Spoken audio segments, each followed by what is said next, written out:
At the top of any shadow organization is an individual of whom the actions of said organization ultimately fall upon. The nature of the operations these government bodies undertake means their leaders have to be ones with questionable ethics, sociopaths who can forego morality and emotion when planning missions, and who have faith that the means, no matter how disturbing, always justify the end. As you'd expect, the Office of Naval Intelligence are no exception to this, and their leaders have given the green light to some of the most disturbing events in human history. These are the dark, shadowed leaders of ONI.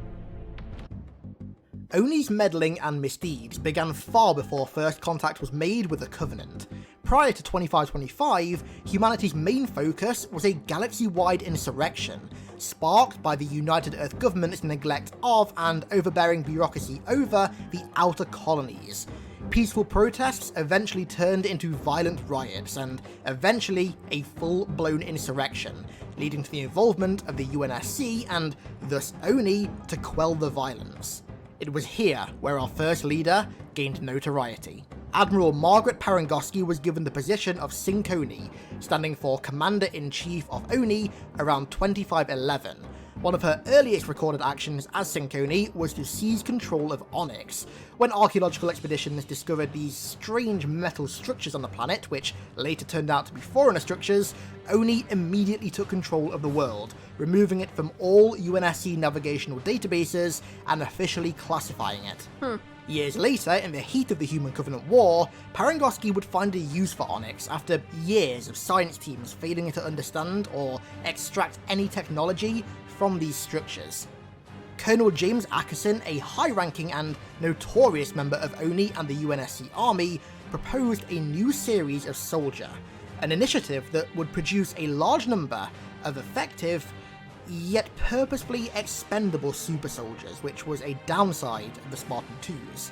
This initiative was the Spartan 3 program, a proposal which Parangosky instantly agreed upon, designating Onyx as the top secret training facility for Alpha Company, the first group of ONI's new line of super soldiers. Carter. However, in 2537, all 300 remaining active members of Alpha Company were exterminated during Operation Prometheus, one of the bloodiest wars in human history. Upon being informed of this traumatic outcome, Parangosky simply stated that the loss of these heroes was regrettable.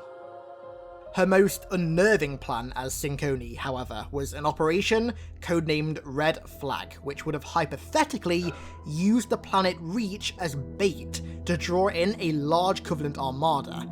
This would then allow Spartans to board a Covenant cruiser, use its nav data to locate High Charity, commandeer the cruiser, and then fly it to High Charity to capture a Prophet to be used as a bargaining chip to try and stop the Covenant. The reason that Reach was chosen was because of the incredibly high probability that eventually in the near future, the Covenant would find it. Now, although this was only ever spoken about hypothetically in emails and never actually happened, the fact that it merely crossed the mind of her as a possible future operation is disturbing enough given the militaristic significance of Reach and the danger that it would have posed to humanity by using it as bait. Reach was the final defense before Earth, and if humanity put it in any weaker of a state than it needed to be, it would have almost certainly spelled the doom of humanity. Following humanity's eventual victory in the war, Parangosky and ONI found themselves in dispute with the UNSC and UEG about the treatment of the elites. Where the latter wished for peace with the Arbiter's elites, Parangosky feared an uprising down the line, and intended to ensure that the Sangheli were never going to be strong enough to ever truly rebel. One of her most disturbing intentions, although far-fetched, was to one day systematically exterminate the elites and colonize Sanghelios for humanity, should ONI's plans to elongate their civil wars and keep them pressed down weak fail.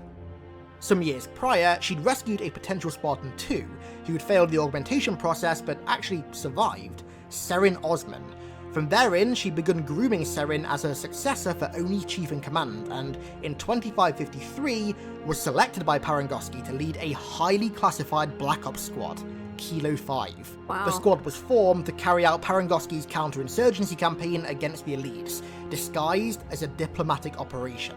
Kilo 5 were ultimately responsible for secretly assisting the Servants of Abiding Truth, a Covenant faction that was at war with the Arbiter, by supplying them with arms, the sabotage of some of the Arbiter's ships, capturing the Pious Inquisitor so Parangosky could reverse engineer its glassing beam to be used against elite colony worlds, and to this day continue to undertake highly classified operations to sow dissent within the elites and ensure that they remain in a weakened state, right where ONI want them.